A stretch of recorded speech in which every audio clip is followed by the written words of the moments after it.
महाराज की, इस्कॉन प्रतिष्ठाताचार्य श्री श्रीमद श्री भक्ति वेदांत श्रील प्रभुपाद महाराज की जय।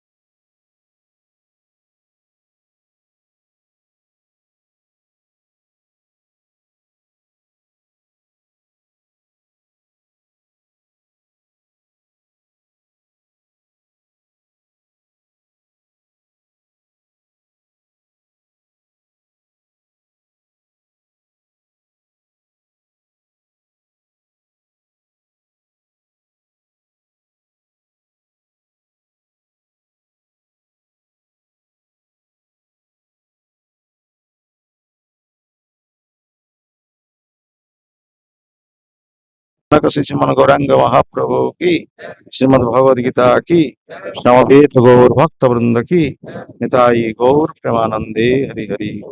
All glory to Assembly Lord. All glory to Assembly Lord. All glory to Assembly Lord. All glory to Sri Guru and Gauranga.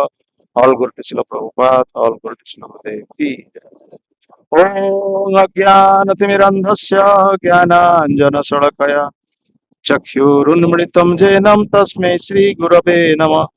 Shri Chaitanya मनोभीष्टं स्थापितं येन भूतले स्वयं रूप कदा मह्यं ददाति स्वपदान्तिकं। वन्देऽहं श्रीगुरु श्रीयुतपदकमल श्रीगुरु वैष्णवस्य श्रीरूपं साग्रजातं सहगण रघुनाथनितं तं सजीवं साद्वैतं सावधूतं परिजनसहितं कृष्ण चैतन्यदेवं श्री राधा कृष्ण पदान सगुण ललिता श्री विशाखा नितश्च हे कृष्ण करुणा सिंधु दीनबंधु जगतपते गोपेश गोपिका कांत राधा कांत नमस्तुते। तप्त कांचन गौरंगी राधे वृंदावनेश्वरी वृषभानुसुते देवी प्रणमामि हरिप्रिये। वाञ्छा कल्पतरुभ्यश्च कृपा सिन्धुभ्येव च पतितानां पावनेभ्यो वैष्णवेभ्यो नमो नमः। नमो महावदन्याय कृष्ण प्रेम प्रदायते कृष्णाय कृष्ण चैतन्य नाम्नि गौरतीसे नमो नमः। नीलाचल निवासाय नित्याय परमात्मने बलभद्र सुभद्राभ्यां जगन्नाथाय ते नमः। जय श्री कृष्ण चैतन्य प्रभु नित्यानंद श्री अद्वैत गदाधर श्रीवासादि गौर भक्त वृंद। हरे कृष्णा कृष्णा कृष्णा हरे हरे, हरे राम राम राम हरे हरे। हरे कृष्णा कृष्णा कृष्णा हरे हरे, हरे राम राम राम हरे हरे। हरे कृष्णा कृष्णा कृष्णा हरे हरे, हरे राम राम राम हरे हरे। ओम नमो भगवते वासुदेवाय। ओम नमो भगवते वासुदेवाय। ओम नमो भगवते वासुदेवाय। श्रीमद् भगवद गीता द्वितीय अध्याय श्लोक 13। देहिनस्मिन् यथा देहे कौमारं यौवनं जरा तथा देहांतर प्राप्ति धीर तत्र न मोहति। देहिनस्मिन् यथा देहे कौमारं यौवनं जरा तथा देहांतर प्राप्ति धीरस्तत्र न मुह्यति। देहिनस्मिन् यथा देहे कौमारं यौवनं जरा तथा देहांतर प्राप्ति धीरस्तत्र न मुह्यति। शब्दानुवाद। देहिन देहिर अस्मिन् एथिरे यथा जेपरि देहे देहरे कौमारम बालक अवस्था बाल्यावस्था ଯୌବନମ୍ ଯୌବନ, ଜରା ବୃଦ୍ଧାବସ୍ଥା, ତଥା ସେହିପରି ଦେହାନ୍ତର ଦେହାନ୍ତର, ପ୍ରାପ୍ତି ପ୍ରାପ୍ତି, ଧୀର ଧୀର, ତତ୍ର ସେଥିରେ ନ ମୁହ୍ୟତି ମୁହ୍ୟମାନ ହୁଏ ନାହିଁ। ଶ୍ରୀ ଶ୍ରୀମଦ୍ ଗୌର ଗୋବିନ୍ଦ ସ୍ୱାମୀ ମହାରାଜଙ୍କ ଦ୍ୱାରା ଅନୁବାଦ। ଯେପରି ଦେହୀ ଅର୍ଥାତ୍ ଜୀବାତ୍ମା ଏ ଦେହରେ ବରାବର ବାଲ୍ୟାବସ୍ଥାରୁ ଯୌବନାବସ୍ଥା ଏବଂ ଯୌବନାବସ୍ଥାରୁ ବୃଦ୍ଧାବସ୍ଥା ପ୍ରାପ୍ତ ହୁଏ, ସେହିପରି ମୃତ୍ୟୁରେ ସେ ଅନ୍ୟ ଏକ ଶରୀର ପ୍ରାପ୍ତ ହୁଏ। ଧୀର ତଥା ଆତ୍ମଜ୍ଞାନୀ ଏ ପ୍ରକାର ପରିବର୍ତ୍ତନରେ ଆଦୌ ମୁହ୍ୟମାନ ହୁଏ ନାହିଁ। ଶିଲ ପ୍ରଭୁପାଦଙ୍କର ଭାବାର୍ଥ। ଯେଣୁ ପ୍ରତ୍ୟେକ ଜୀବ ଗୋଟିଏ ଗୋଟିଏ ଜୀବାତ୍ମା, ତେଣୁ ପ୍ରତ୍ୟେକ ପ୍ରତି ମୁହୂର୍ତ୍ତରେ ଶରୀର ପରିବର୍ତ୍ତନ କରୁଛନ୍ତି। କେତେବେଳେ ଶିଶୁର ଶରୀର ତ କେତେବେଳେ ଯୁବକର ଶରୀର ଏବଂ କେତେବେଳେ ବୃଦ୍ଧର ଶରୀର ହେଉଛି। ଶରୀରରେ ଏସବୁ ପରିବର୍ତ୍ତନ ହେଲେ ସୁଦ୍ଧା ସେହି ଏକ ଆତ୍ମା ତନ୍ମଧ୍ୟରେ ଅଛି, ତାହାର କୌଣସି ପରିବର୍ତ୍ତନ ହେଉନାହିଁ। ଜୀବାତ୍ମା ପରିଶେଷରେ ମୃତ୍ୟୁ ସମୟରେ ଶରୀର ପରିବର୍ତ୍ତନ କରେ ଏବଂ ଅନ୍ୟ ଏକ ଶରୀର ମଧ୍ୟରେ ପ୍ରବେଶ କରେ। ତେଣୁ ଏକଥା ନିଶ୍ଚିତ ଯେ ପରଜନ୍ମରେ ଜୀବ ନିଶ୍ଚୟ ପୁଣି ଏକ ଶରୀର ପ୍ରାପ୍ତ ହେବ। ଶରୀରଟି ଭୌତିକ ଶରୀର ହୋଇପାରେ କିମ୍ବା ଚିତ୍ ଶରୀର ହୋଇପାରେ। ତେଣୁ ଅର୍ଜୁନଙ୍କ ପକ୍ଷରେ ଦୁଃଖ କରିବାର କୌଣସି କାରଣ ନଥିଲା। ଅର୍ଜୁନ ଭୀଷ୍ମ ଦ୍ରୋଣଙ୍କ ଆଦିଙ୍କ ମୃତ୍ୟୁ ନିମିତ୍ତ ବଡ଼ ଦୁଃଖ ପ୍ରକାଶ କରୁଥିଲେ। ତେଣୁ କୃଷ୍ଣ ବର୍ତ୍ତମାନ ତାଙ୍କୁ ବୁଝାଇ ଦେଲେ ଯେ ତାଙ୍କର ଅର୍ଥାତ୍ ଅର୍ଜୁନଙ୍କର ଦୁଃଖ କରିବାର କୌଣସି କାରଣ ନଥିଲା। ଅର୍ଜୁନ ଭୀଷ୍ମ ଓ ଦ୍ରୋଣ ଆଦିଙ୍କ ମୃତ୍ୟୁ ନିମିତ୍ତ ବଡ଼ ଦୁଃଖ ପ୍ରକାଶ କରୁଥିଲେ। ତେଣୁ କୃଷ୍ଣ ବର୍ତ୍ତମାନ ତାଙ୍କୁ ବୁଝାଇ ଦେଲେ ଯେ ତାଙ୍କର ଅର୍ଥାତ୍ ଅର୍ଜୁନଙ୍କର ଦୁଃଖ କରିବାର କୌଣସି କାରଣ ନାହିଁ, ବରଂ ସେ ଆନନ୍ଦିତ ହେବାର କଥା, କାରଣ ସେମାନେ ବୃଦ୍ଧ ଶରୀର ତ୍ୟାଗ କରି ନୂତନ ଶରୀର ଲାଭ କରିବେ। ଏତଦ୍ୱାରା ସେମାନେ ନୂତନ ଶକ୍ତି ମଧ୍ୟ ପ୍ରାପ୍ତ ହେବେ। ଜୀବ ତାର କର୍ମଫଳ ସ୍ୱରୂପ ଏ ପ୍ରକାର ଶରୀର ପରିବର୍ତ୍ତନ କରେ ଏବଂ ଜୀବନରେ ସୁଖ ଦୁଃଖ ଭୋଗ କରେ। ଭୀଷ୍ମ ଓ ଦ୍ରୋଣ ପୁଣ୍ୟାତ୍ମା ଅଟନ୍ତି, ତେଣୁ ସେମାନେ ନିଶ୍ଚୟ ପରବର୍ତ୍ତୀ ଜୀବନରେ ଦିବ୍ୟ ଶରୀର ଲାଭ କରିବେ।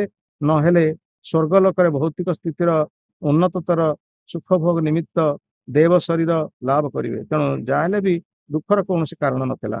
ଯେଉଁ ବ୍ୟକ୍ତିର ଆତ୍ମା ପରମାତ୍ମା ଏବଂ ପ୍ରକୃତି ଉଭୟ ଭୂତ ପ୍ରକୃତି ଓ ଚିତ୍ ପ୍ରକୃତି ସମ୍ବନ୍ଧୀୟ ପୂର୍ଣ୍ଣ ଜ୍ଞାନ ଅଛି, ସେମାନଙ୍କୁ ଧୀର କୁହନ୍ତି, ଅର୍ଥାତ୍ ସେ ହେଉଛି ଏକ ଅତ୍ୟନ୍ତ ଧୀର ବ୍ୟକ୍ତି। ଏ ପ୍ରକାର ବ୍ୟକ୍ତି ଦେହାନ୍ତର ପ୍ରାପ୍ତିରେ କଦାପି ମୁହ୍ୟମାନ ହୁଏ ନାହିଁ।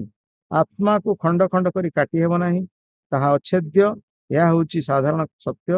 ତେଣୁ ମାୟାବାଦୀମାନେ ଯାହା କହନ୍ତି ଆତ୍ମା ପରମାତ୍ମା ସାଥିରେ ମିଶି ଏକାକାର ହୋଇଯିବ, ତାହା କଦାପି ସ୍ୱୀକାର୍ଯ୍ୟ ନୁହେଁ। କାରଣ ଏତଦ୍ୱାରା ଆତ୍ମା ସମ୍ବନ୍ଧୀୟ ସାଧାରଣ ସତ୍ୟକୁ ଲଙ୍ଘନ କରାଯିବ।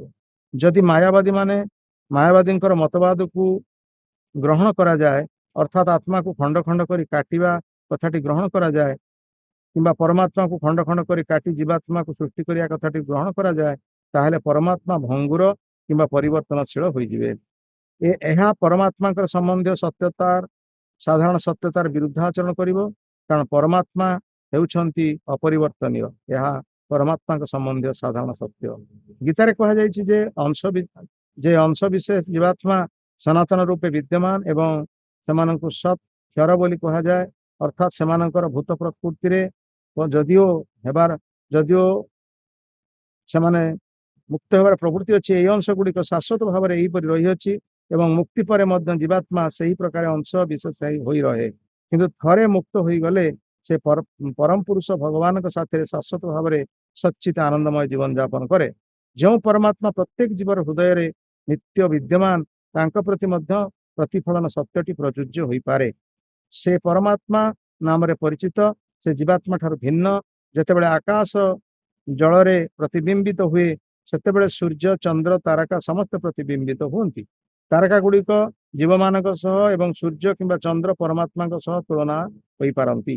ଏଠାରେ ଅର୍ଜୁନ ଅଂଶବିଶେଷ ଚୈତନ୍ୟ ଜୀବାତ୍ମା ଅଟନ୍ତି ଏବଂ ପରମ ପୁରୁଷ ଭଗବାନ ଶ୍ରୀକୃଷ୍ଣ ପରମାତ୍ମା ଅଟନ୍ତି।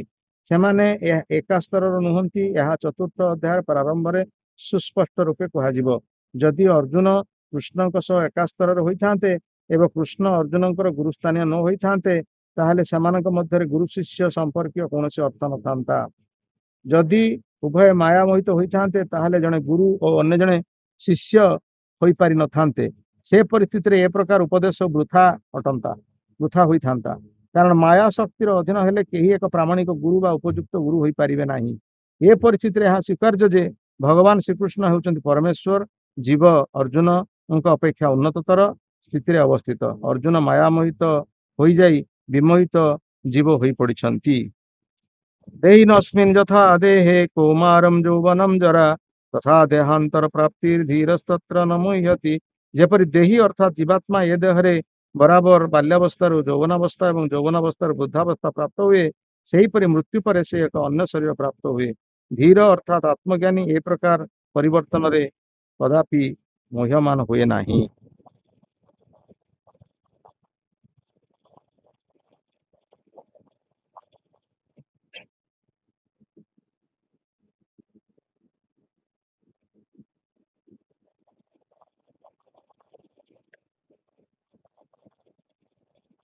हरे कृष्ण। एठाकार समस्त उपस्थित भक्त सज्जन वृंद एवं मातृवृंद को आमे अंतरराष्ट्रीय कृष्ण चेतना संघ अंकुशपुर तरफ हार्दिक कृतज्ञता ज्ञापन करुचु। आज आमे एक विशेष सुजोग प्राप्त होइछु आपण मानक किछि श्रीमद् भगवत गीतार कथा कहबा पई। भगवत गीता जहा कि भगवान मुख निश्रित वाणी आज 5000 वर्ष पूर्वे भगवान कृष्ण अर्जुन को भूमिका करी श्रीमद् भगवत गीतार उपदेश प्रदान करथिले कुरुक्षेत्र युद्ध भूमि रे एवं जो उपदेश से प्रदान करथिले ताहा वर्तमान मध्य एबे मध्य बहुत गुरुत्वपूर्ण ही रही अछि। केवल हमर ई गीता ए ओडिसा रे नुह कि भारत रे नुह समग्र पृथ्वी रे ई गीता पुस्तक आदृत होइछि। गीतरु गीता आसुची भगवानंकर मुख निश्रित वाणी एक शास्त्र देवकी पुत्र गीत आमे एटी कथबार्ता होचे किंतु भगवान कृष्ण अर्जुन के भितरे गीत आकार रे आलोचना होतला। एटी तांकर कथाटा होची गीत गीत कथा गानम नाट्यम गमन अपि वंश प्रिय सखी आमे एटी साधारण भाव कथबार्ता हो किंतु चित जगत रे ता होची गानम गीत।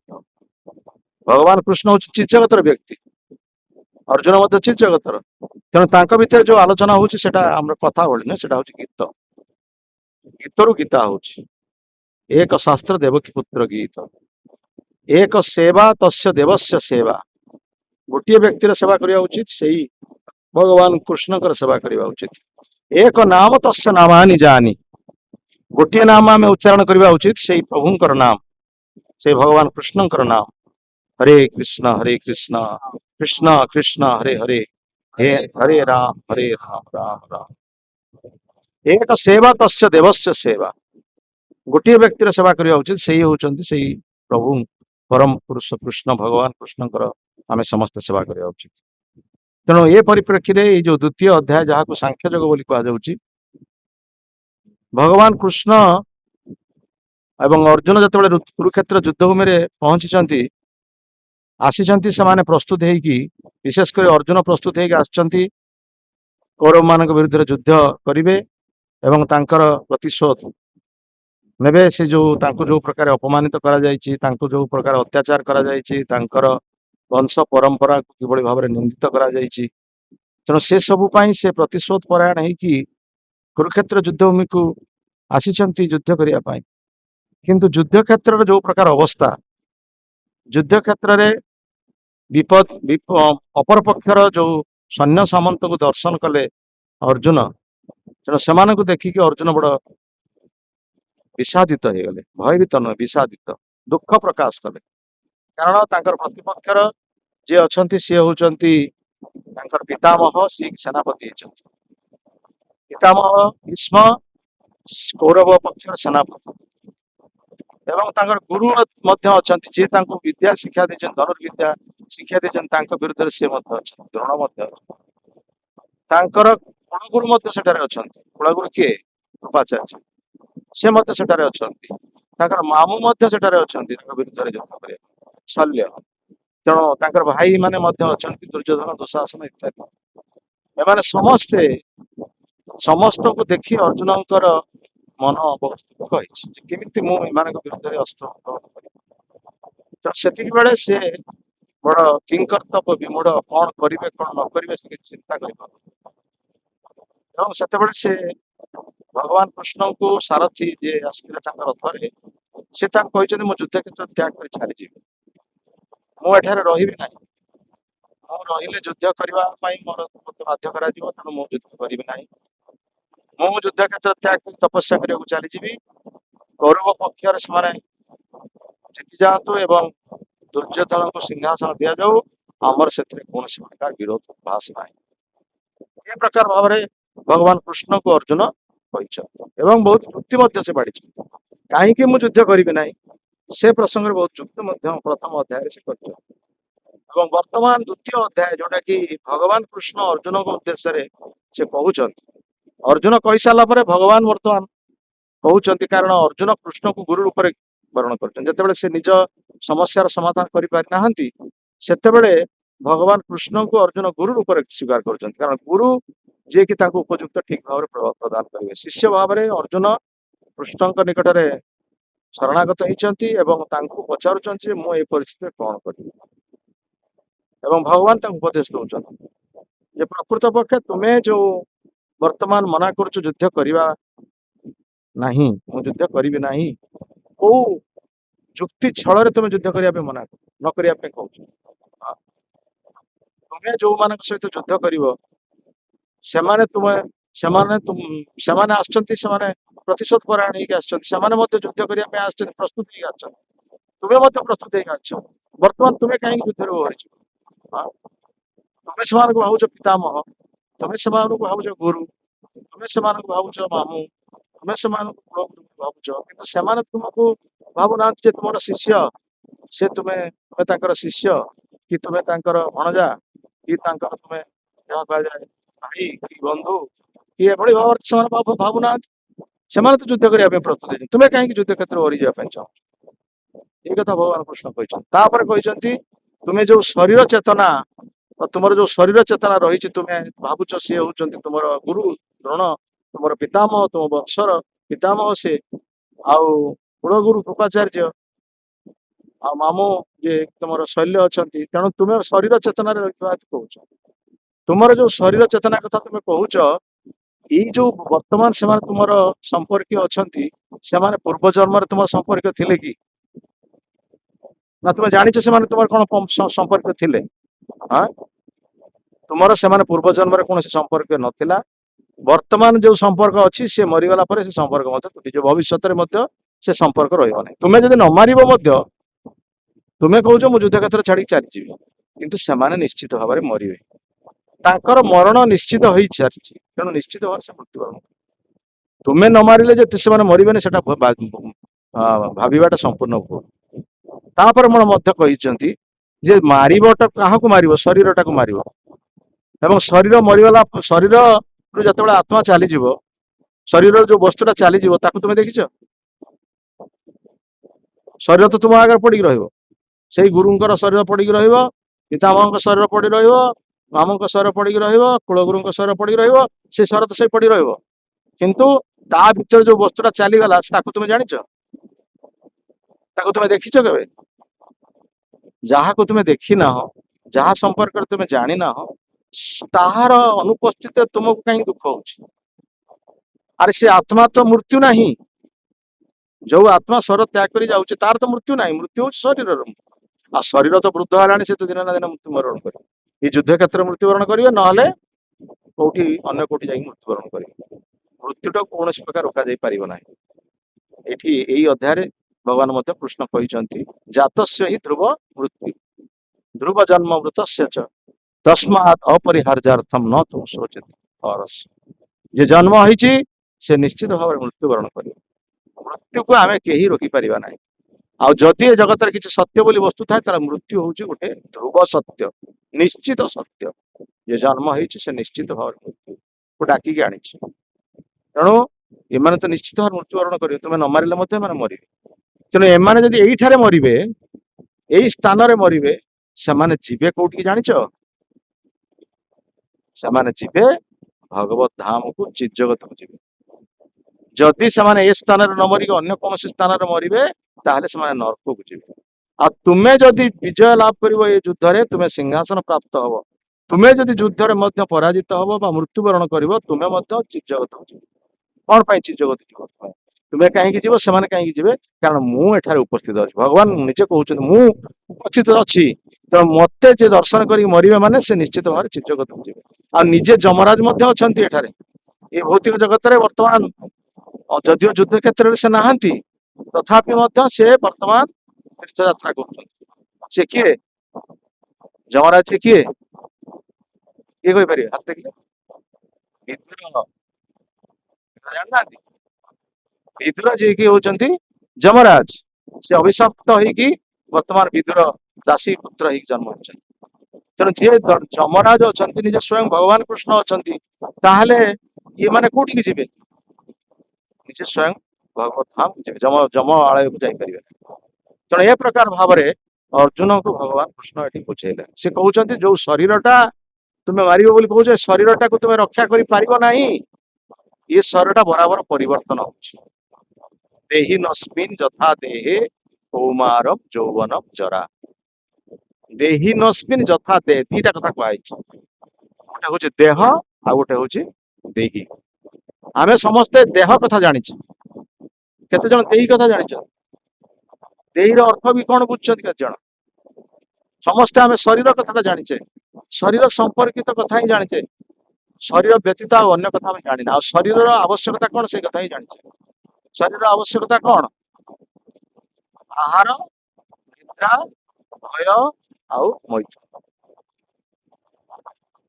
आमे निश्चित भाव खाइबा न खाइले बंची परिबा शरीर ପାଇଁ ଖାଦ୍ୟ ଆବଶ୍ୟକ ଖାଇ ସାରିଲା ପରେ ନିଦ୍ରା ଶୋଇବା ତାପରେ ଆତ୍ମରକ୍ଷା ये रास्ता जाऊ जाऊ हमको बाड़ी दब पिट दब से आत्मरक्षा आम व्यवस्था करवा तापर मैथुन क्रिया एटा तो समस्ते आम बुझीचे केवल मानव नुहे पशु पक्षी कीट पतंग मैथुन क्रिया समस्ते ये चारिटा जिनस मानव हेले भी पशु पक्षी मानव कीट पतंग समस्त किंतु शरीर व्यतीत आउ गोटे जो देही कहुच्छी से देही थिबा हेतु ही ये शरीर परिवर्तन से देहीटा किए से हूँ आत्मा जो आत्मा को कहीं देखी ना आज पर्यंत वैज्ञानिक माने जिते प्रकार परीक्षा निरीक्षा करके आज पर्यंत आत्मार स्थिति की निरूपण करना आत्मा केते क्षुद्रकाय आत्मार आकार कौन आखिरे छाड़ दूरवीक्षण जंत्र आत्मा को जानी पाव तेणु जो आत्मा अवस्थिति हेतु ए शरीरटा कर्मठ होउची आ से शरीरटा परिवर्तन होउची यदि आत्मा शरीर भीतर न रहिबो ये शरीर सेमती पड़िक रहिबो आस्ते आस्ते एटा पचिଯିବ गंध हबो तापर खंड खंड मांस मत खसी पड़े किंतु आत्माटा थिबा हेतु ए शरीर प्रतिसादित होउची आ परिवर्तन होउची छोट पिला थिले बाल्यावस्थारू तापर हेले युवक अवस्था युवक अवस्था प्रौढ़ावस्था प्रौढ़ावस्था वार्धक्यावस्था वार्धक्यावस्था मृत्युटा हूँ गोटे परिवर्तन तेणु यही परिवर्तन को आम रखिपारे कि जो परिवर्तन आम बाल्यावस्था युवक अवस्था प्रौढ़ावस्था प्रौढ़ावस्था वार्धक्यावस्था वार्धक्यावस्था मृत्यु कहीं रखिपारे कि परिवर्तन करें जो परिवर्तन हो निश्चित भाव में स्वीकार करें तेणु देह परिवर्तन अच्छी देह परिवर्तन हेल्ले तुम कहीं शोक प्रकाश कर जो माने धीर बा ज्ञानी व्यक्ति से शोक प्रकाश करती ना किंतु जो माने शरीर प्रति आसक्त होता ये मोर पुओ ये मोर झील ये मोर पिता ये मोर स्वामी ये मोर स्त्री ये मोर बंधु ये मोर बांधव ये भली भाव में जो माने आसक्त चित्त होता से माने दुख प्रकाश करेंगे तो शरीरटा नष्ट शरीर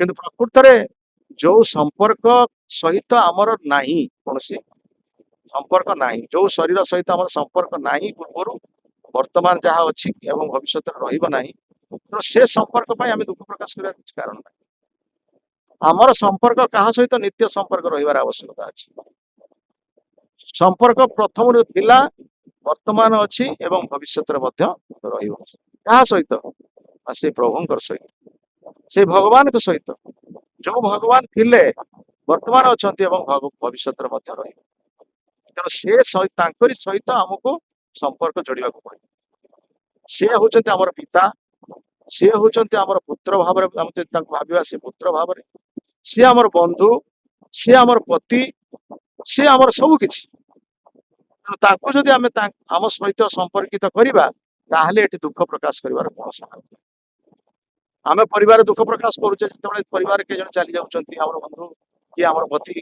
किए पुत्र किए पिता आम कांदुचे कहीं आम शरीर सहित संपर्क अच्छा किंतु आमे प्रकृत पक्षे जिते चाहिए सहित आम संपर्कित बा आमे रही पारिबानी संपर्क रही सबुदिन कारण ये जो संपर्क हूँ अलिकनी माने जहाँ कहुए क्षणिक संपर्क बा क्षणस्थायी संपर्क ये संपर्क आज अच्छी कल नष्ट ये शरीर आज अच्छी आम कल नष्ट तो से आम मैंने कौन प्रकार दुख करने उचित नहीं। प्रसंग आउ गोटे श्लोक रही अध्याय मात्रा स्पर्शस्तु कौंतेय शीतोष्ण सुख दुखदा आगमा पाइन अनित्य तांत्रिक स्वभाव।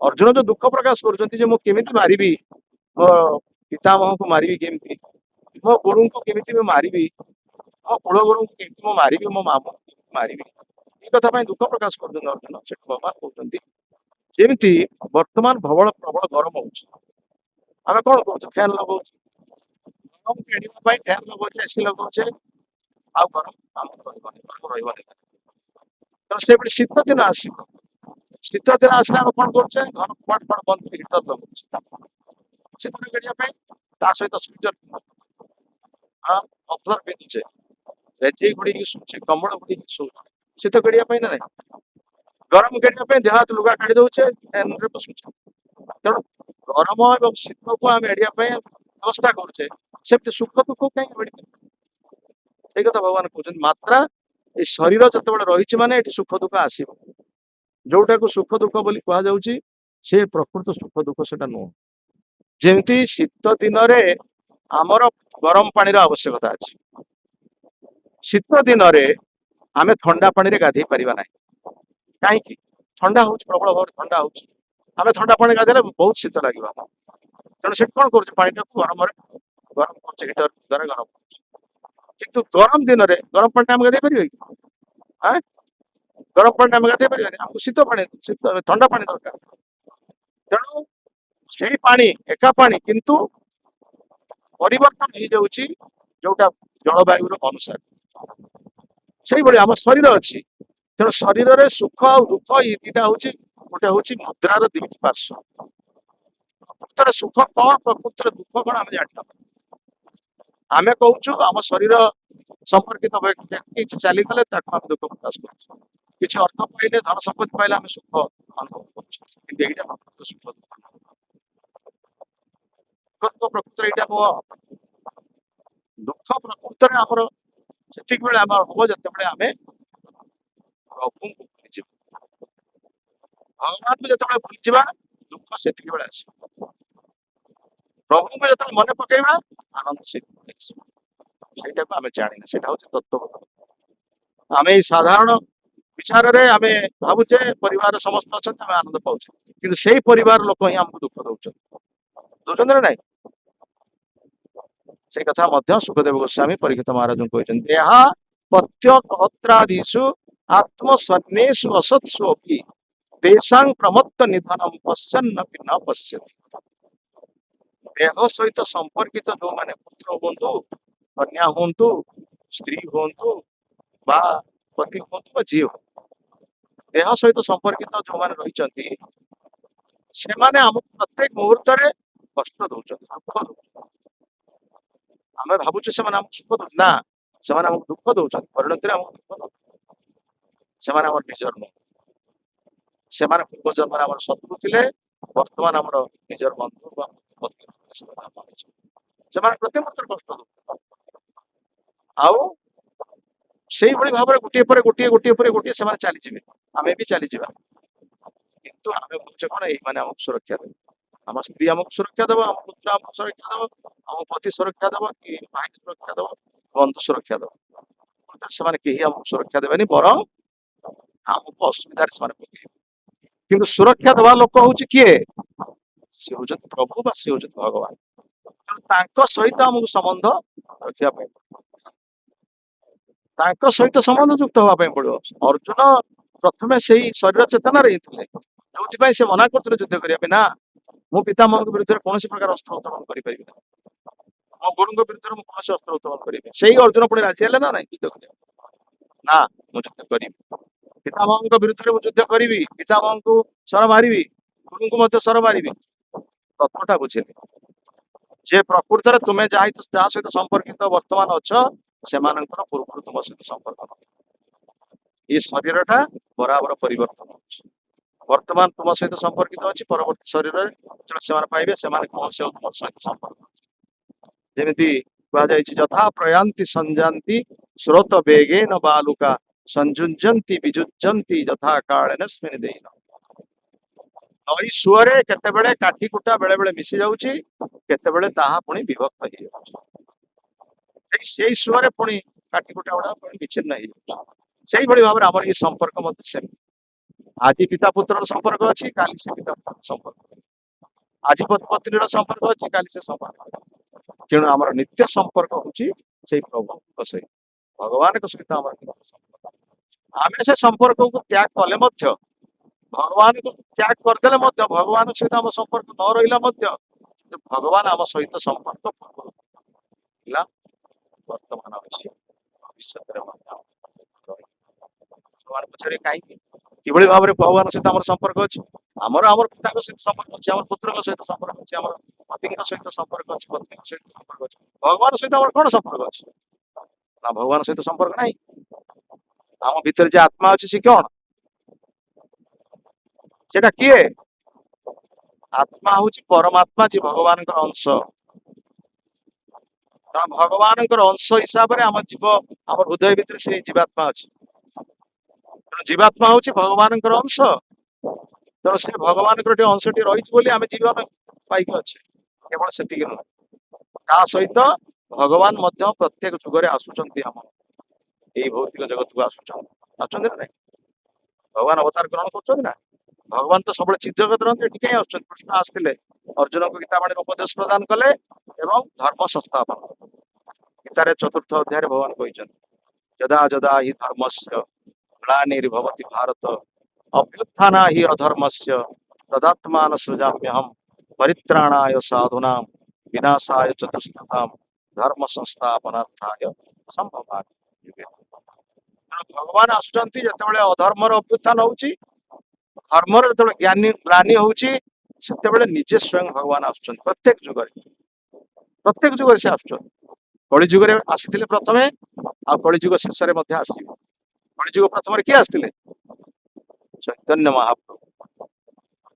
महाप्रभु आसीथिले हरिनाम प्रदान करिया पय तुमे माने हरिनाम उच्चारण करो सेतिरे शांति पाइबो आनंद पाइबो किंतु जो माने हरिनाम उच्चारण न करिवे से माने मेलच्छ जवन हे से माने अपराधी हेबे तेणु सेमानकु मारिबा पई शेष रे कली जुग शेष रे आसीबे को अवतार रे कल्कि अवतार म्लेच्छनी बहनी धने प्रमेय शिखर बाणम धूमकेतुमीव किमपि कराळम एषव धृत कल्कि शरीर जय जगदीश हरे गीत गोविंद रे जयदेव गोस्वामी गीत तेणु शेष रे कल्कि अवतार म्लेच्छ मानक जो माने भगवान कृष्ण नाम को ग्रहण न कर भगवान कृष्ण भक्त जो न होउचंती सेमानकु आउ कथा नाही खड़गरे काटिबे अंगारे काटिबे से समय आसीबो कली जुगटा हूँ 4,32,000 वर्ष मात्र 5,000 केते वर्ष जाइछि आउरी 4,25,000 वर्ष अछि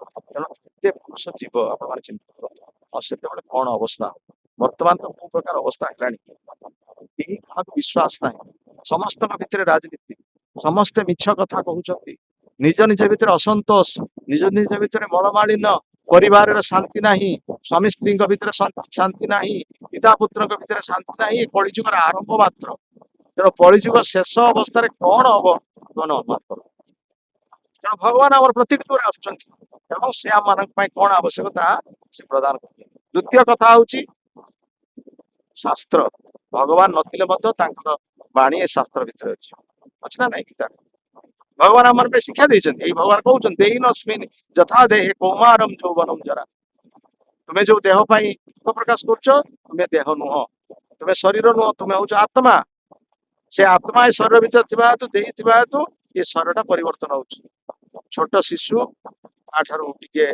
बाल्यावस्था यौवनावस्था प्रौढ़ावस्था वार्धक्यावस्था मृत्यु परिवर्तन पुणी जाइए आउ गोटे अन्य शरीर से प्रवेश कर शरीर पुणी परिवर्तन हो এই ପ୍ରକାର ଭାବରେ ଆତ୍ମା ବିଭିନ୍ନ ଶରୀର ପରିବର୍ତ୍ତନ କରିପାରେ। ଆମର ବିଶେଷ କରିବାର କଥା ହଉଛି ମୃତ୍ୟୁ ସମୟରେ ଆମେ ଏଭଳି ଭାବରେ କଥା ଚିନ୍ତା କରିବା ଦରକାର, ପରବର୍ତ୍ତୀ ଶରୀର ଆଉ ଏମିତି ଶରୀର ପାଇବା ନାହିଁ କି କଷ୍ଟ ପାଇବା। ଏ ମନୁଷ୍ୟ ଶରୀର ପାଇକି ଆମେ କଷ୍ଟ ପାଉଛୁ ନା ନାହିଁ? କିଏ କହୁଛି ସୁଖରେ ରହିଛୁ ବୋଲି କହୁଛି, କିଏ କହୁଛନ୍ତି ହାତରେ ଆମେ ଆନନ୍ଦରେ ଅଛୁ, ଆମେ ସୁଖରେ ଅଛୁ। ମନୁଷ୍ୟ ଶରୀର ପାଇକି ଆମେ ବହୁତ ସୁଖରେ ଅଛୁ। ହାତରେ କେହି ନାହାନ୍ତି ସୁଖରେ। କେହି ଏଠି ସୁଖରେ ନାହାନ୍ତି। ଏଟା ତ ଦୁଃଖର ଘର। ଦୁଃଖର ଘର ଭିତରେ ସୁଖ କୋଉଠୁ ଆସିବ? ଭଗବାନ ତ କହିଲେ ଏଟା ଦୁଃଖାଳୟ। ଏଇ ଗୀତରେ କହିଛନ୍ତି 8ମ ଅଧ୍ୟାୟ, ଆମୁପେତ୍ୟ ପୁନର୍ଜନ୍ମ ଦୁଃଖାଳୟ ଅଶାଶ୍ୱତ। ଏ ଜଗତ ତ ଦୁଃଖର ଘର। ଏଠି ସୁଖ କୋଉଠି ଆସିବ? ଶାନ୍ତି କୋଉଠି ଆସିବ? ସୁଖ ଶାନ୍ତି ପାଇବାର ବସ୍ତୁ ହଉଛନ୍ତି ଭଗବାନ। ଭଗବାନ ପ୍ରତ୍ୟେକ ଯୁଗରେ ଆସୁଛନ୍ତି ଏବଂ ତାଙ୍କର ବାଣୀ ମଧ୍ୟ ଭଗବାନଙ୍କ ପାଇଁ ଅଛି। ଯୋଉମାନେ ଏଇ ବାଣୀକୁ ଗ୍ରହଣ କରିବେ, ଯୋଉମାନେ ଏ ବାଣୀକୁ ସ୍ୱୀକାର କରିବେ, ଯୋଉମାନେ ଏ ବାଣୀକୁ ପଢିବେ, ଶ୍ରବଣ କରିବେ, ସେମାନେ ହିଁ ପ୍ରକୃତରେ ଲାଭ ଉଠେଇବେ। ଭଗବାନ ଅଛନ୍ତି ବର୍ତ୍ତମାନ ତାଙ୍କର ବାଣୀ ରୂପରେ ଅଛନ୍ତି। ଭଗବାନ କିଭଳି ଭାବରେ ଆମର ବନ୍ଧୁ, ଆମର ପ୍ରତ୍ୟେକ ମୁହୂର୍ତ୍ତରେ ସେ କିଭଳି ଭାବରେ ଅଛନ୍ତି, ଏଇଟାକୁ ଆମେ ଜାଣିବା ଦରକାର। ତାପରେ ତୃତୀୟରେ ଭଗବାନଙ୍କର ବର୍ତ୍ତମାନରେ ତାଙ୍କର ପ୍ରିୟ ଭକ୍ତମାନେ ଆସୁଛନ୍ତି, ସାଧୁମାନେ ଆସୁଛନ୍ତି, ଗୁରୁମାନେ ଆସୁଛନ୍ତି, ମହାଜନ ମାନେ ଆସୁଛନ୍ତି। ଯେମିତି ଚୈତନ୍ୟ ମହାପ୍ରଭୁ ଆସିଲେ, ସ୍ୱୟଂ ଭଗବାନ ଆସିଲେ, ସିଦ୍ଧାନ୍ତ ସରସ୍ୱତୀ ଆସିଲେ, ପ୍ରଭୁପାଦ ମହାରାଜ ଆସିଲେ, ରାମାନୁଜାଚାର୍ଯ୍ୟ ଆସିଛନ୍ତି, ମାଧ୍ୱାଚାର୍ଯ୍ୟ ଆସିଛନ୍ତି, ଆଚାର୍ଯ୍ୟ ଆସିଛନ୍ତି, ବିଭିନ୍ନ ସମ୍ପ୍ରଦାୟର ସବୁ ଆଚାର୍ଯ୍ୟ ମାନେ ଆସୁଛନ୍ତି। ସେମାନେ ଭଗବାନଙ୍କର ବାଣୀକୁ ପ୍ରଚାର କରୁଛନ୍ତି। ସାଧୁ ଶାସ୍ତ୍ର ଗୁରୁ ରୂପେ ଆପନା କେ ଜାନା, କୃଷ୍ଣ ମୋର ପ୍ରଭୁ ତ୍ରାତା ଶିବେ ଭୈଜ୍ଞା। ଭଗବାନ ପ୍ରତ୍ୟେକ ଯୁଗରେ ଅବତାର ଗ୍ରହଣ କରୁଛନ୍ତି। ତା ସହିତ ଶାସ୍ତ୍ର ବାଣୀ ରୂପରେ ସେ ଆମକୁ କଥା କହୁଛନ୍ତି। ତା ସହିତ ସାଧୁ ଗୁରୁ ରୂପରେ ସେ ତାଙ୍କର ପ୍ରତିନିଧି, ତାଙ୍କର ନିଜର ସେ ପଠାଉଛନ୍ତି। ଏବଂ ପ୍ରତ୍ୟେକ ମୁହୂର୍ତ୍ତରେ ଆମର ହୃଦୟ ଭିତରେ ପରମାତ୍ମା ଉପରେ ଅଛନ୍ତି, ଆମକୁ ସେ ପ୍ରେରଣା ମଧ୍ୟ ପ୍ରଦାନ କରୁଛନ୍ତି। ତେଣୁ ଯିଏ ଆମ ମାନଙ୍କ ସହିତ ସବୁ ସମୟରେ ଅଛନ୍ତି, ତେଣୁ ତାଙ୍କ ସହିତ ସମ୍ପର୍କିତ ନ ହେଇକି ଆମେ ମାନେ ଯଦି ମିଥ୍ୟା ସମ୍ପର୍କରେ ସମ୍ପର୍କିତ ହବା, ଅଳିକ ସମ୍ପର୍କରେ ସମ୍ପର୍କିତ ହବା, ତାହେଲେ ତ ଦୁଃଖ ନିଶ୍ଚିତ ଭାବରେ ପାଇବା। ତାହେଲେ ଆମେ ଦୁଃଖ ପାଇବା ନା ନାହିଁ? ସେଥିପାଇଁ ଦୁଃଖ ପାଉଛୁ। ଯଦି ଆମର ଭଗବାନଙ୍କ ସହିତ ସମ୍ପର୍କକୁ ଯୋଡ଼ିବା, ଭଗବାନଙ୍କୁ ଆମେ ପିତା ରୂପରେ ଭାବିବା, ଭଗବାନଙ୍କୁ ଆମେ ପୁତ୍ର ରୂପରେ ଭାବିବା, ଭଗବାନଙ୍କୁ ଆମେ ମିତ୍ର ରୂପରେ ଭାବିବା, ଭଗବାନଙ୍କୁ ଆମର ପତି ରୂପରେ ଭାବିବା, ଭଗବାନଙ୍କୁ ଆମେ ବନ୍ଧୁ ରୂପରେ ଭାବିବା, ତାହେଲେ ସମସ୍ତେ ଚାଲିଗଲେ ମଧ୍ୟ ଭଗବାନ ତ ଅଛନ୍ତି। ଡର କାହାକୁ, ଭୟ କାହାକୁ, ଠାକୁରେ ଅଛନ୍ତି ଯୋଉ ଭଗବାନ ଆମର ଅଛନ୍ତି। ସେ ସବୁବେଳେ ଆମ ପାଖରେ ରହିଛନ୍ତି। ସେ ସବୁବେଳେ ଆମକୁ ସାହାଯ୍ୟ କରିବେ। ସିଏ ହଉଛନ୍ତି ଆମର ସବୁ କିଛି। ତେଣୁ ତାଙ୍କ ସହିତ ଆମ ସମ୍ପର୍କଟାକୁ ଯୋଡ଼ିଲେ ଆଉ ଆମର ସେ କରିବେ। ଆଉ ତାପରେ କହିଛନ୍ତି ଯେ ମାତ୍ରା ସ୍ପର୍ଶ ହୃଦୟ ଶୀତୋଷ୍ଣ ସୁଖ ଦୁଃଖଟା, ଯେମିତି ଶୀତ ଋତୁରେ ଆମକୁ ଥଣ୍ଡା ଲାଗୁଛି, ଆମେ ଶୀତ ବସ୍ତ୍ର ପରିଧାନ କରିକି ଶୀତଟାକୁ ଏଡ଼ଉଛେ। ଗ୍ରୀଷ୍ମ ଋତୁରେ ଫ୍ୟାନ ପବନକୁ ଲଗେଇକି ଆମେ ଗ୍ରୀଷ୍ମଟାକୁ ଗରମଟାକୁ ଚଢ଼ିବା ପାଇଁ ଚେଷ୍ଟା କରୁଛେ। ସେମିତି ସୁଖ ଦୁଃଖ ସେମିତି ଆସିବ ଯିବ, ତାକୁ ଆମକୁ ସହ୍ୟ କରିବା। ସେଥିରେ କୌଣସି ପ୍ରକାର ଆମର ଦୁଃଖ କରିବାର ନାହିଁ। ଯେମିତି ଶୀତ ଗ୍ରୀଷ୍ମ ଋତୁ ଆସୁଛି, ସୁଖ ଦୁଃଖ ମଧ୍ୟ ସେମିତି ଆସିବ। ତାକୁ ତୁମକୁ ସହିବାକୁ ପଡ଼ିବ। ତାକୁ ଟଲରେଟ୍, ତାକୁ ସହିବ। ସୁଖ ଆସିବ, ଆମେ ସମସ୍ତେ ସୁଖ ପାଇଁ ପ୍ରଚେଷ୍ଟା କରୁଛେ। ସୁଖ କେମିତି ଜୀବନରେ ଆସିବ ସେ ପାଇଁ ପ୍ରଚେଷ୍ଟା କରୁଛେ, କେହି ଦୁଃଖ ପାଇଁ ପ୍ରଚେଷ୍ଟା କରୁନା। କିନ୍ତୁ ଦୁଃଖ ପାଇଁ ପ୍ରଚେଷ୍ଟା ନ କଲେ ଦୁଃଖ ତ ଆସୁଛି ନା ନାହିଁ? ସେମିତି ସୁଖ ପାଇଁ ପ୍ରଚେଷ୍ଟା ନ କଲେ ମଧ୍ୟ ସୁଖ ବି ଆସିବ।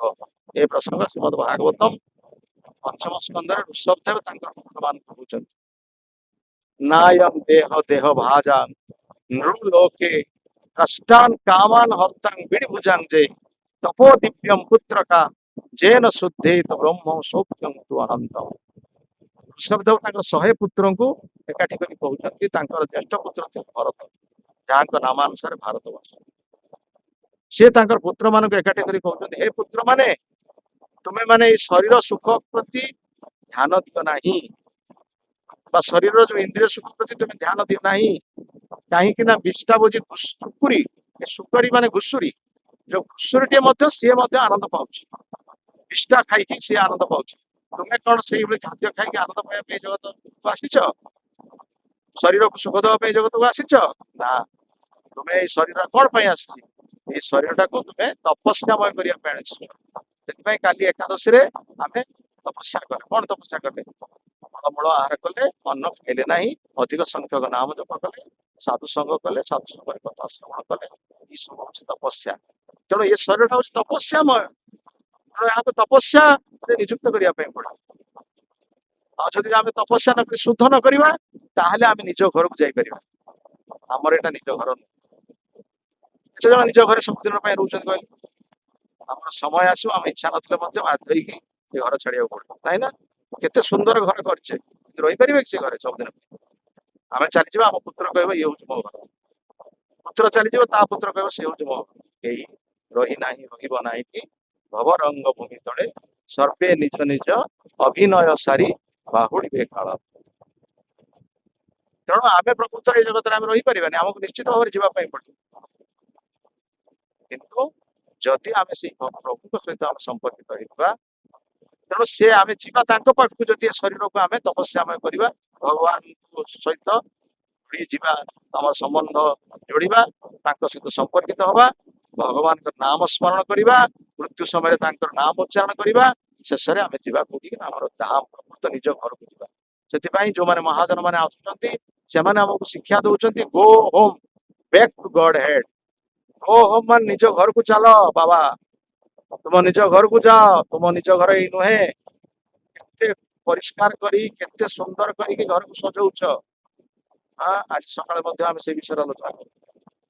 କେତେ ସୁନ୍ଦର ରାଜପ୍ରସାଦ କରିଛ, କେତେ ସୁନ୍ଦର ବ୍ୟବସ୍ଥା କରିଛ, ଏସି ଲଗେଇଛ, ଦୋଳିଚଳପ ସଜ୍ଜା କରିଛ, ୱାସିଂ ମେସିନ ରଖିଛ, ଟିଭି ଲଗେଇଛ, ଏକ୍ୱାରିୟମ ରଖିଛ, କେତେ ସୁନ୍ଦର ବ୍ୟବସ୍ଥା କରିଛ। କିନ୍ତୁ ଏଭଳି ଏକ ଦିନ ଆସିବ, ତୁମେ ହଠାତ୍ ଚାଲି କିନ୍ତୁ ଚାଲିଯିବା ପୂର୍ବରୁ ତୁମେ କୋଉଠିକି ଯିବ, ସେଥିପାଇଁ ଏବେଠୁ ଆମକୁ ପ୍ରସ୍ତୁତ ହବା। ଏମିତି ଯଦି ଆମେ ପ୍ରସ୍ତୁତ ନ ହବା, ସେତେବେଳେ ଆଉ କିଛି ନଥିବ, ନେଡି ଗୁଡ ତେଣୁ ଏବେଠୁ ଆମକୁ କିଭଳି ସେଇ ଧାମକୁ ଯିବା, ସେଇ ଭଗବତ ଧାମକୁ ଯିବା, ଏ ଶରୀରଟାକୁ ସେଇଭଳି ପ୍ରସ୍ତୁତ କରିବା ପାଇଁ ପଡିବ। ଆପଣ ମାନେ ଯେତେବେଳେ ଯାଉଛନ୍ତି ବିଦେଶକୁ, କୋଉମାନେ ବିଦେଶକୁ ଯାଇଛନ୍ତି ହାତ ଦେଖିଲେ? ମାନେ ଭାରତ ଛାଡି ବିଦେଶକୁ କୋଉମାନେ ଯାଇଛନ୍ତି? କେହି ଯାଏ। ତେଣୁ ବିଦେଶକୁ ଗଲା ମାନେ ଆପଣଙ୍କୁ ପାସପୋର୍ଟ କରିବା ପାଇଁ ପଡିବ। ପ୍ରଥମ ପାସପୋର୍ଟ ହବ ନା ନାଇଁ? ଖାଲି ପାସପୋର୍ଟ ହବ ନାହିଁ, ପୁଣି ଟିକେଟ କରିବାକୁ, ଏରୋପ୍ଲେନ ଆପଣ ପ୍ଲେନ ଟିକେଟ କରିବା ପାଇଁ ପଡିବ। ତାପରେ ଭିସା କରିବା ପାଇଁ ପଡିବ। ଆଉ ସେଠିକାର ସ୍ପନ୍ସରସିପ, କାରଣ କୌଣସି ଲୋକ ସ୍ପନ୍ସର କଲେ ହିଁ ଆପଣ ସେଠି ସେ ଦେଶକୁ ଯିବେ, ନହେଲେ ଆପଣ ସିଧାସଳଖ ଯାଇପାରିବେନି। ଭିସା ରହିବ, ପାସପୋର୍ଟ ରହିବ, ଟିକଟ ରହିବ। ଏସବୁ ଥାଇକି ମଧ୍ୟ ଯୋଉ ଇମିଗ୍ରେସନ ଡିପାର୍ଟମେଣ୍ଟ ଅଛନ୍ତି, ଦେଶର ପ୍ରାରମ୍ଭରେ ବସିଛନ୍ତି, ବୋର୍ଡର ଜାଗାରେ ସେମାନେ ବସିଛନ୍ତି, ସେମାନେ ମଧ୍ୟ ଆପଣଙ୍କୁ ଅଟକେଇଦେବେ। ଏସବୁ ଥାଇକି ମଧ୍ୟ ସେ କହିବେ ସେ ଦେଶର କରେନ୍ସି ଆପଣଙ୍କ ପାଖରେ ନାହିଁ, ଆପଣ ଯାଇପାରିବେ। ଆମର କରେନ୍ସି ହଉଛି ଏଠି ରୁପି, ଟଙ୍କା, ସେଠିକା ଡଲାର, କୋଉଠି ପାଉଣ୍ଡ, କଣ କେତେ ପ୍ରକାର ସବୁ ରହିଛି। ସେ ଦେଶର ଯଦି ଆପଣଙ୍କର କରେନ୍ସି ନ ରହିବ, ଆପଣଙ୍କୁ ସେମାନେ ଛାଡିବେ 3 ଘଣ୍ଟା 4 ଘଣ୍ଟା କଣ ବସିବେ। ତେଣୁ ଆମେ ଗୋଟିଏ ଆମ ଦେଶରୁ ଅନ୍ୟ ଦେଶକୁ ଯିବା ପାଇଁ ଏତେ କଟକଣା, ଆମେ ଭଗବତ ଧାମକୁ ଯିବା ଏଇ ଶରୀର ଚାଲିଯିବା? ଚିନ୍ତା କରନ୍ତୁ। ତେଣୁ ଏ ଶରୀରଟାକୁ ତପସ୍ୟାମୟ କରିବା ପାଇଁ ପଡିବ, ଶୁଦ୍ଧ କରିବା ପାଇଁ ପଡିବ। ସେ ଶୁଦ୍ଧ କରିବାର ବ୍ୟବସ୍ଥା ହଉଛି ଭଗବାନଙ୍କର ସହିତ ଯୁକ୍ତ ହବା। ଭଗବାନଙ୍କ ସହିତ ଯୁକ୍ତ ହବା ପାଇଁ ହେଲେ, ଭଗବାନ ଯୋଉ ସ୍ଥିତିରେ ଅଛନ୍ତି, ଆମକୁ ସେଇ ସ୍ଥିତିକୁ ଯିବାକୁ ପଡିବ। ପ୍ରଥମେ 4ଟି ସାଧନ ବିଧି କଡାକଡି ଭାବରେ ପାଳନ କରିବା ପାଇଁ ପଡିବ। ଆମେ ପଶୁ ଜୀବନରେ ନାହୁଁ, ପଶୁ ପକ୍ଷୀ ଜୀବନ ଆମର ନାହିଁ। ପଶୁ ପକ୍ଷୀ ହେଲେ ମଧ୍ୟ ସେମାନେ ପ୍ରକୃତିର ନିୟମକୁ ସେମାନେ ମାନୁଛନ୍ତି, ସେମାନେ ପ୍ରକୃତିର ନିୟମକୁ ଉଲ୍ଲଂଘନ କରୁନାହାନ୍ତି। ଗାଈ କି ମାଂସ ଦେଲେ ଗାଈ ଖାଇବ, ବାଘକୁ ଘାସ ଦେଲେ ସେ ଖାଇବ। ଯାହାର ଯାହା ଖାଦ୍ୟ ସେ ଖାଦ୍ୟ ଖାଇବ। ତାହେଲେ ମଣିଷ କାହିଁକି ସବୁ ଖାଦ୍ୟ ଖାଇବା ପାଇଁ ଚାହୁଁ? ମଣିଷ କଣ ସବାଖିଆ? ମାଂସ ଖାଇବା, ମାଛ ଖାଇବା, ଆମିଷ ଖାଇବା, ନିରାମିଷ ଖାଇବା, ସବୁ ଖାଇବା। ଆମେ କୋଉଠି ଶାସ୍ତ୍ର କୁହାଯାଇଛି? ଆମର ଶରୀରଟା କଣ ଖାଇବା ପାଇଁ ଉଦ୍ଦିଷ୍ଟ? ଆମର ଶରୀର ପ୍ରକୃତରେ କଣ ଖାଇବା ପାଇଁ ଉଦ୍ଦିଷ୍ଟ, ତାକୁ ଜାଣିବା ଦରକାର। ନିରାମିଷାଶୀ ପ୍ରାଣୀ ଯୋଉମାନେ, ସେମାନେ ପାଣି କେମିତି ପିଅନ୍ତି? ଓଠରେ ଓଠ ଲଗେଇ ପାଣି ପିଅନ୍ତି ନିରାମିଷାଶୀ ପ୍ରାଣୀ। ଆପଣ ଗୋଟେ ଛେଳିକି ପାଣି ଦିଅନ୍ତୁ, ଗୋଟେ ଘୋଡାକୁ ପାଣି ଦିଅନ୍ତୁ, ଗାଈକି ପାଣି ଦିଅନ୍ତୁ, ସେମାନେ ଓଠରେ ଓଠ ଲଗେଇ ପିଇବେ, କେବେ ଜିଭକୁ ଚାକୁଲି ଚାକୁଲି ପିଇବେ। କିନ୍ତୁ ଜଣେ ମାଂସାଶୀ ପ୍ରାଣୀ, ସେମାନେ ଜିଭ ଦ୍ୱାରା ପାଣିଟାକୁ ପିଇବେ। ବିରାଡି ହଉ, କୁକୁର ହଉ, ବାଘ ହଉ, ଏମାନେ ସମସ୍ତେ ଜିଭ ଦ୍ୱାରା ପାଣି ପିଅନ୍ତି। ଆମେ ମଣିଷ କେମିତି ପାଣି ପିଉ? ଜିଭ ଦ୍ୱାରା ପାଣି ପିଉ, ଓଠରେ ଓଠ ଲଗେଇ ପାଣି। ताले मनुष्य मनुष्य निरामिषासी ना आमिषासी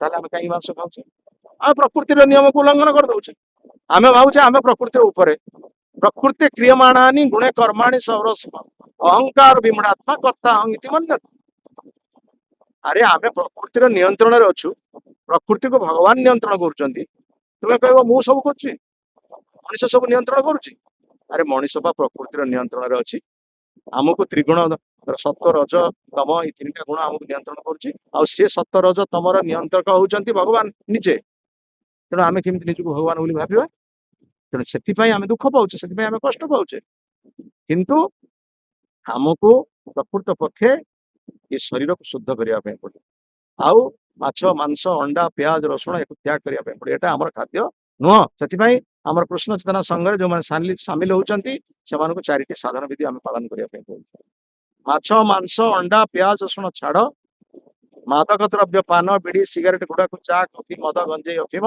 एक मध्य छाड़िया पड़ो एटा होची कौन निशा द्रव्य पान कले आमर निजत्व रहिबो नै ओरिजिनालिटी तेणु या छाड़िया पड़ो ता सहित द्वित क्रीड़ा पोषा पाली ताश थेटर लटरी जुआ एक छाड़िया पड़ो ता सहित अवैध स्त्री संग निजर विवाहित स्त्री व्यतीत अन्य मानकू माँ एवं भौणीर सम्मान दवा आ जे विवाह न करिछि से समस्त को माँ भौणीर सम्मान ए प्रकार भाव चारिटी नियम कड़ाकड़ी भाव पालन करके भगवान नाम भजन करिया पड़ो हरि नाम उच्चारण करिया पड़ो हरे कृष्ण कृष्ण कृष्ण हरे हरे हरे राम राम हरे ए प्रकार भाव एकादशी रे उपवास विष्णु व्रत रे उपवास राधाष्टमी रे उपवास जन्माष्टमी रे उपवास नृसिंह जन्म रे उपवास रामनवमी रे उपवास चैतन्य महाप्रभु आविर्भाव दिन उपवास नित्यानंद प्रभु का आविर्भाव दिन उपवास श्री रामनवमी दिन उपवास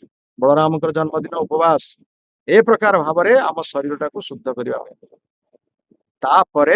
आमे जदि भगवान कृपा लाभ करिबा अंतिम समय रे भगवान नाम स्मरण करिबा भगवान को चिंता करिबा आमे सीधा सड़क भाव में चित जगत को जीवा एवं सेठारे आमे चित शरीर पाइबा ए भली शरीर आमको मिलिबो नाही जो शरीरटा बराबर परिवर्तन हो से प्रकार शरीर मिलिबो नाही सेठी भगवान शरीर प्राप्त हवा एवं सदा सर्वदा भगवान को सेवा में रही आमे जीवन रे शांति आनंद को प्राप्त हवा एठी जो शांति आनंद मिलुचे एटा होची क्षणिक शांति क्षणिक आनंद या परवर्ती समय रे आपको अधिक दुख दूचे आमे से भली भाव रे केमती जगत को जीवा से एबेठू आमे प्रतिष्ठा करिया उचित बहुत लोग चिंता करते हाँ मो बुढ़ा बयस हम जेबे बर्तमान समय समय एटा कहीं छाड़िबा बर्तमान हाँ बहिरे थिबे चित्ते दिन आनंद करुथिबो मन आनंद करी कटै दियो बुढ़ा हो जतोळे करिया छाड़ी बुढ़ा हेले हे जिवो जहा न होईची बाळ काळे ताहा कि हेबो पाचिला बेले संभव केबे संभव एबे बाल्य काळो धर्म धर्म संजीवी ए जीवन अनिश्चिते केजाणी काहार मृत्यु काल आसी होईजिवो उपस्थित बाल्य काल कथा कहे जा तो बाल्य काल जाई कि वर्तमान आसीगलाणी बड़ वृद्धा काल आसीगलाणी आ बहुत समय चाली गलाणी किभଳି भाବରେ ଆମେ सचेतन हवा सतर्क हवा किभଳି भाବରେ भगवान संतुष्ट ହେଇକି भगवान ଠାକୁର ଆମେ ଯିବା ପାଇଁ ଚେଷ୍ଟା କରିବା ଯୋଉମାନେ ବୁଦ୍ଧିମାନ ଲୋକ ଯୋଉମାନେ ଗମ୍ଭୀର ଲୋକ ସେମାନେ ସତର୍କ ହବା जय श्रीमद भगवद गीता की श्री रघुनाथ महाराज की श्री लघुदेव की समवेत गौर भक्त की अनंत कोटि वैष्णव की गीताई गौर प्रेमानंद